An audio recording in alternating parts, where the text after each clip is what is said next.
Welcome, everyone, to Weekend Wisdom by Creating a Family. Weekend Wisdom is our new, or I should say new-ish, addition to our podcasting channel. Our original Creating a Family podcast, which is still going strong, is a 1-hour interview with an expert.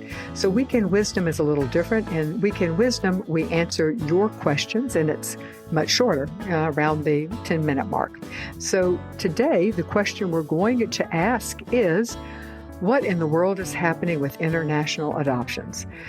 Well, that is a big question. The truthful answer is that international adoptions have been decreasing, have been on a decline since their peak in the early 1990s. There are a multitude of reasons for this decline, and that's really not what I want to talk about today, nor probably what you're interested in. What you need to know is if you're considering creating or adding to your family through international adoption is the following. 1, international adoptions are still happening. 2, most of the kids available are 2 or older, with more countries having older kids. Now, there are some exceptions to that. There are still younger children coming from a couple of countries, but for the most part, it is older kids.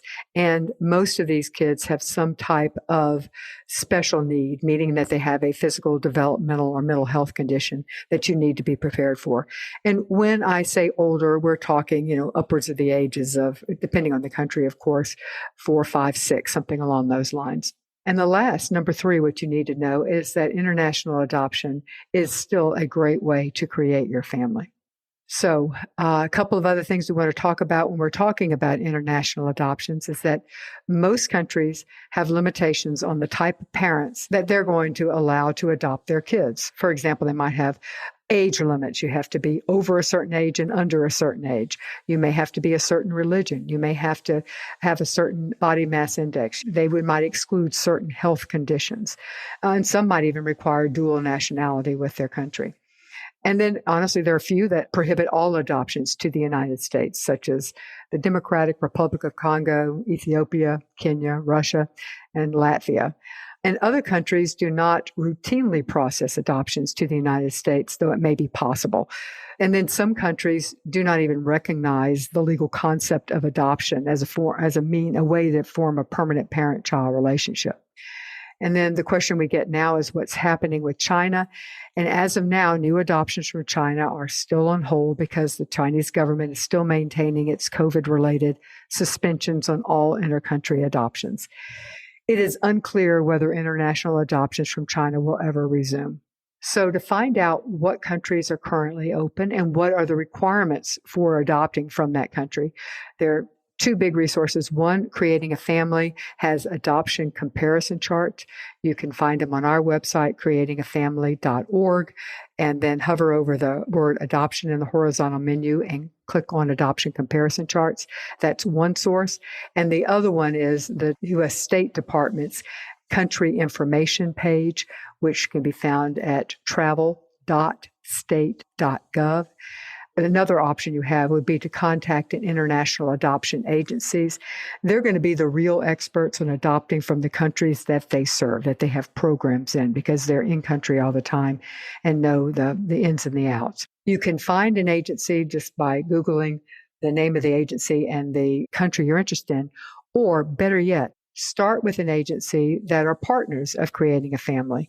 And these agencies use our educational materials to prep their families. And you can find them at creatingafamily.org. Hover over resources in the horizontal menu and click on partners.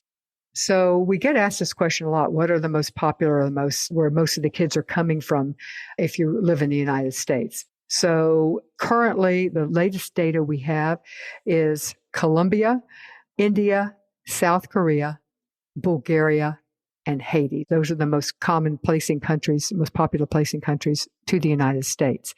Another big question we guess is how much does it cost? And that would be in Colombia, about $41,000 plus travel. For India, it's about $36,000 plus travel. For South Korea, it's about $45,000, but that also likely includes travel.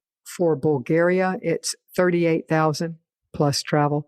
And for Haiti, $48,000 plus travel. So international adoption is not inexpensive. So it is something also to consider. I hope this has been helpful for you. This is a question we get so often because sadly, a lot is happening with international adoption right now. So hope you enjoyed it and make sure you come back next week. Before you go, however, let me remind you that Creating a Family has free courses for you to take. These courses are provided through the support of the Jockey Bean Family Foundation. We have 12 courses. They are on our website. You can find them at bit.ly/JBF support. And thanks for listening to this week's Week in Wisdom. If you liked it, please tell a friend to subscribe to the regular Creating a Family podcast, because that's how you would get this in your feed.